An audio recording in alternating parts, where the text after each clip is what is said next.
Emily Harper arrives at her apartment after a 12-hour night shift. She's exhausted, looking forward to peace. But something feels off. Her door latch doesn't click properly. When she steps inside, she notices the living room door is locked. From the inside, she's alone. Panic begins to creep in. Cliffhanger. Emily hears a faint scratching coming from behind the locked door. She tests the door, tries to call 911, but the line cuts off. A metallic, iron-like smell fills the room. Emily searches for anything to defend herself, growing increasingly desperate. Cliffhanger. The lock suddenly clicks. The door swings open, revealing nothing. Relieved yet unsettled, Emily inspects the apartment. Windows are locked. Nothing seems out of place. She locks the door behind her, trying to calm down. She lies in bed but can't sleep, replaying the events in her head. She hears a soft tapping at her bedroom door at 3 a.m. Emily whispers into the dark. "Who's there?" A voice responds under the door. "You shouldn't have come home." She's frozen in terror. The tapping stops.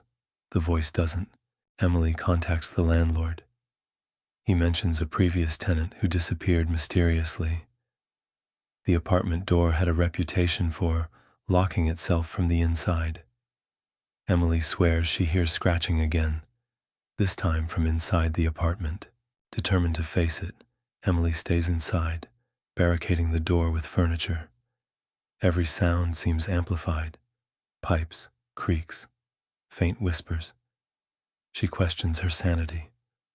A shadow moves in the corner of the living room, just out of reach of the light. Emily notices the iron smell again, stronger this time.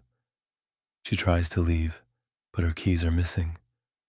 The door, locked from the inside, won't budge. She hears her own name whispered clearly behind her. Emily attempts to call for help again. The line is dead. The city outside is silent. She realizes she might truly be alone, but the door suggests otherwise. A soft thud comes from inside the locked door. Emily starts inspecting the apartment, looking for hidden cameras, cracks, or secret passages. She finds nothing, yet the unease grows. Her bedroom door handle rattles violently. Exhaustion sets in. Emily cannot sleep, haunted by the shadows and whispers. She begins to hallucinate, a figure glimpsed in the corner of her eye, always gone when she turns. She hears whispering right next to her ear. Emily places mirrors around the apartment, trying to catch a glimpse of what might be stalking her. She sees movement behind her reflection, but no one is there. One mirror shows a face staring back, not hers. She finds a note slipped under the locked door. "You shouldn't be here." Her hands shake as she reads it. Another note appears, immediately after she drops the first, handwriting identical, but the message is her full name. Emily visits a neighbor who used to live in the building. They warn her that several people had strange experiences in the apartment. Doors locking themselves, shadows moving, whispers at night. The neighbor's face turns pale as they whisper. They never leave. Emily tries to leave, only to discover her keys vanish from her pocket. Windows refuse to budge. Panic sets in fully.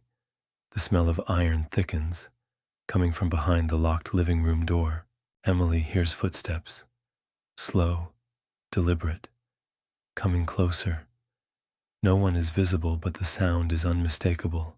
A shadow crosses the hallway, but it's too dark to see what it is. Emily swings a chair at the shadow, but it passes through like smoke. She screams, realizing she's facing something unnatural, but horrifyingly subtle. A whisper says, "I've been waiting." Emily searches the apartment for clues about the previous tenant. She finds a hidden journal with frantic entries, similar experiences, escalating terror, and an ending that stops mid-sentence. A final line is scrawled in red. They are inside with me now. Emily tries reasoning, screaming, pleading, but the presence is immovable. The door locks itself again, trapping her in one room. The whispers become screams, her own name, over and over. Emily smashes the windows, tries to climb out, but something invisible restrains her. The apartment feels alive, oppressive, and malevolent. Her own reflection in the window smiles at her. Without moving, Emily finally escapes the apartment by breaking a fire escape lock.